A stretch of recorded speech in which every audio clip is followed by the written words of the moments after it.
Olá! Continuando a nossa série de mulheres, mês das mulheres, a gente vai falar de uma jornalista que a gente já leu os 2 livros, ela tem 2 livros publicados, ela é uma jornalista de Minas. Da Tribuna de Minas? Da Tribuna de Minas, a Daniela Arbex. É um bom jornal esse. É um bom jornal. Uma boa jornalista. Ela é uma excelente jornalista. Ganhou bons prêmios. Ganhou excelentes prêmios. Ela publicou 2 livros, O Holocausto Brasileiro, que foi publicado acho que em 2013, e Cova 312, que foi publicado em 2015, é o último livro dela. A gente leu os 2, a gente pretendia falar dos 2, mas a gente chegou à conclusão de que o Holocausto Brasileiro merece destaque, sem dúvida nenhuma. O Holocausto Brasileiro ele fala especificamente do hospício chamado Colônia, que fica em Barbacena, em Minas Gerais. Ele foi inaugurado em 1903 e ele foi fechado oficialmente em 1994. Ele foi o maior hospício do Brasil, teve apoio da Igreja Católica, apoio do governo, enfim. E 70% dos pacientes não tinham qualquer diagnóstico de doença mental, ou seja, eram pessoas indesejadas pela ordem social. Virou um depósito de gente, porque ele foi feito para ser uma coisa chique, né? Exatamente. Tipo uma casa de repouso. Barbacena, ali, aquela vibezinha ali de Minas, na época do Império, pra quem não sabe, o Rio de Janeiro, a capital, tinha muitos problemas de higiene, de saúde pública, então a elite do Rio de Janeiro ia pra Barbacena para fazer spas e tratamentos respiratórios, era uma coisa de luxo, isso no século XIX. E daí, a partir do século XX, claro, isso com a República, e o Rio de Janeiro foi transformado. Pereira Passos.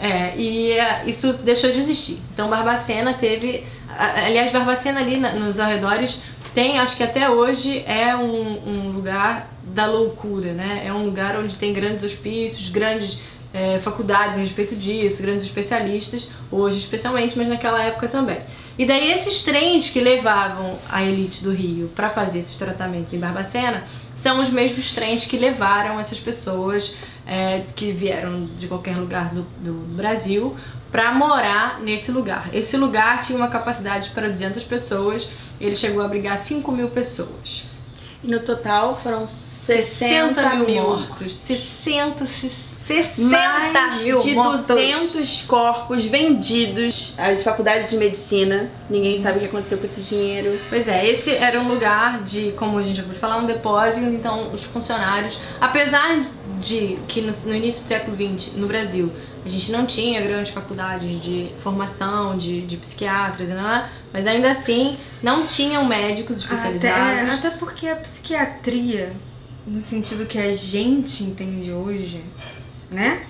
A psiquiatria ela passou por uma reforma. A psiquiatria, no início do século XX, gente, era uma coisa muito nova. Inclusive, Freud é do final do século XIX, início do século XX. Assim, o início do século XX, a gente ainda consegue entender a ignorância. A ignorância porque alguns casos são levados pra lá, mas o tratamento não mas é. O tratamento não é justificado jamais. E eu acho assim, que se você nunca teve contato com essa história você brasileira, já defeito, eu acho que assim, todo brasileiro deveria de alguma forma conhecer essa história. Esse é um ótimo caminho. A gente também tem o documentário que a gente assistiu. Foi feito pela HBO com ela também. Com ela é roteirista, produtora, o Holocausto Brasileiro, que é tão potente ou mais potente. Tem no YouTube, tá? Tem no YouTube completo. Ele foi lançado acho que no final do ano passado. É incrível e maravilhoso e muito impactante. Esse livro ganhou o melhor livro de reportagens de 2013 pela Associação Paulista de Críticos e foi o segundo melhor Jabuti de 2014. É um livro que é muito imagético, muito forte.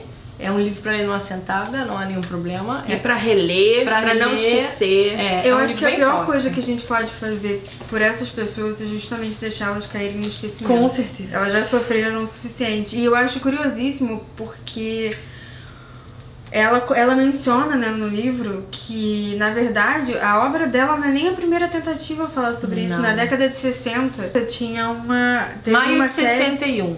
Maio de 61. A reportagem do cara do Cruzeiro, que é a Sucursal do Inferno, o nome da reportagem. E ainda assim ele permaneceu ativo por mais 33 anos. Isso. Sim. E daí em 1979 saiu uma segunda reportagem no estado de Minas.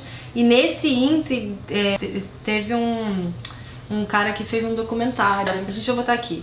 Que fez um documentário. Então a gente tem um documentário da época, pelo menos 2 reportagens, uma reportagem de fotografia imensa que um fotógrafo foi lá na época fazer, que inclusive são as fotos do livro dela.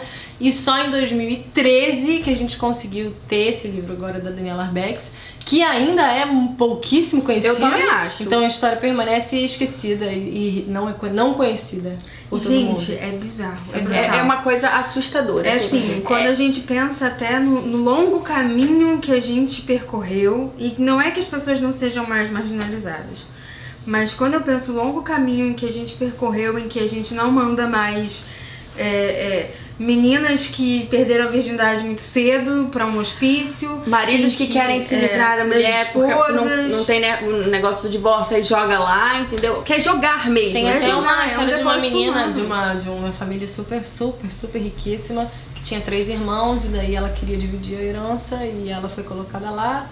Fora outros milhões de casos, né? Eu não sei se eu acho que não é no documentário, mas tem uma entrevista com a Daniela Arbex que ela fala: qualquer pessoa que tivesse um poder a mais e quisesse se livrar da outra que estava abaixo dela, era lá o lugar que ia deixar e não ia causar mais problemas. E uma das reportagens, eu lembro que uma das reportagens anteriores da Daniela Arbex é porque na realidade só foi feita, digamos assim, né, o estopim pra isso é que parece que mudou de custódia, né? E aí foi pra uma universidade, alguma coisa assim. E aí os corpos, eu lembro de uma cena, tem muito tempo que eu li o livro e tem um tempo já que eu vi o documentário.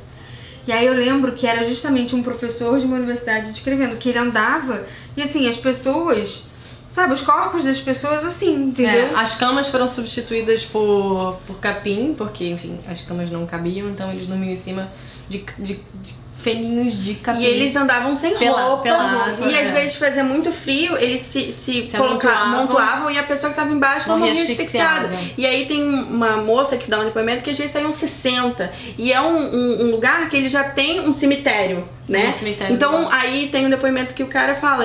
Então tipo de hospício? já vê, já é que não é um lugar pra tratar. É um lugar que você já sabe que ali vai ser o fim. Era uma média de 16 mortes por dia. No inverno mais, no verão menos, mas era uma média de 16 mortes por dia. E os corpos eram vendidos pelas universidades da região. Então ela fez um levantamento lá que em 1823, entre 1969 e 1980, 1.823 corpos foram vendidos para 17 universidades diferentes. Então é um caso que eu acho muito curioso, porque assim, todo mundo sabia, né? Mas todo mundo se envolveu. E todo mundo era conivente com tudo. Todo mundo era conivente com tudo. Era uma omissão coletiva. É justamente o que ela fala, de quem é a culpa? A culpa é de todo mundo. Os moradores sabiam. É claro que nem todo mundo tem alcance, mas assim, todo mundo sabia. Por exemplo, sei lá, um morador sabia, o morador vai na polícia. Se a polícia não faz nada, o que esse morador pode fazer? Ele chama um jornal, o jornal fez reportagem, também não aguentou.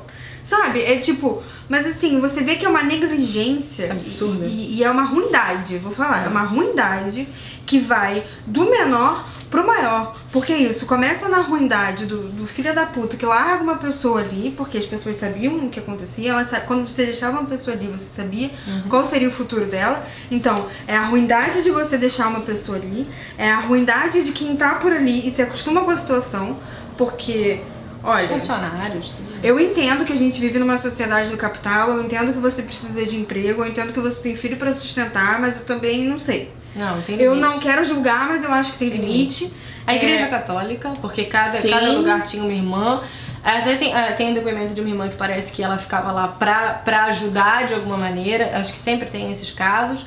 Mas no geral isso era uma grande omissão coletiva, um grande contrato social. E do Estado também uma forma da intelectualidade. Conseguir trabalho, quase que um trabalho escravo, né? Porque às vezes eles pegavam tentando, vamos dar uma volta ali. Aí eles ficavam maravilhados por ver as coisas e acabavam fazendo serviços. Tinha até de pedreiro, a questão, exatamente, tinha até a questão da irmã, que tinha algumas que faziam só coisas pras irmãs. Pois é, e daí assim, você pensa assim, mas eles foram largados lá. Antes fosse, né? Antes fosse ser largados. Eles tomavam choque, eles tomavam choque num nível de acabar a luz da cidade, porque a cidade não tinha competência a rede elétrica. Se você fazia uma malcriação, um dos seus castigos era você tomar um banho de fezes. E a moça conta no documentário, né, que eles tinham sempre todo dia você tem que dar os comprimidos, né? Daí tinha um rosa e um azul. Dependendo do comportamento da pessoa, ela tomava o rosa, era dependendo revelia. tomava o azul. E ninguém sabia do que se tratava aquele remédio, era tipo a comida era muito escassa. Muito escassa. Tem um caso de uma pessoa que teve que comer um pombo, porque, tipo, ela falou, eu não estou aguentando de fome. E as irmãs, o Estado, sei lá, acho que era do Estado, né? O Estado mandava entregar, digamos, carne de segunda, as freiras diziam que era filé mignon e um caixa 2, né? Eu nunca me esqueci de um depoimento, acho que era no livro, de uma moça que ficou grávida ou entrou grávida, não me lembro, e que ela tomou banho de fezes pra ninguém fazer nada com o neném dela. Então ela ficou, durante o período da gestação todo, ela se banhava de fezes para ninguém chegar perto dela, para ninguém fazer nada com a criança. Nesse sentido, acho que o filme abraça melhor isso, porque os depoimentos são, enfim, né, físicos, e você se emociona, assim, é um filme que você chora no seu fim. E você chora no seu fim, eu acho que, não sei, porque, cara, foi ontem, foi aqui do lado, e você, sabe, aqui, as pessoas estão vivas ainda. E é muito interessante que tem alguns depoimentos de hoje, né, de médicos e de pessoas que viveram, porque muitas pessoas não entendiam também o que acontecia, né, e o cara falou assim, não, mas a nossa tradição na época, a tradição da loucura era o cárcere. Você tira a pessoa de circulação, e eu não sei, eu vou estar sendo um pouco ignorante, mas eu acho que é um pouco assim meio até hoje, né, a gente não trata o nosso doente mental, ele é louco. Então ele tem que ser excluído da sociedade e viver assim, drogado. Assim, por N motivos, eu tive um pouco que frequentar ali o Pina, né? E eu até vejo que, assim, da instituição e das pessoas que trabalham na instituição, mas é um caso separado, né? Há uma política de tentar uma socialização, né? E isso é muito legal, mas ao mesmo tempo, a própria instituição, ela não tem tanta infraestrutura assim, porque é uma instituição pública. E a família larga lá. Acho que o maior estigma até hoje de qualquer doença mental é como esse paciente, ele é tratado dentro do próprio seio familiar, entendeu? Sim.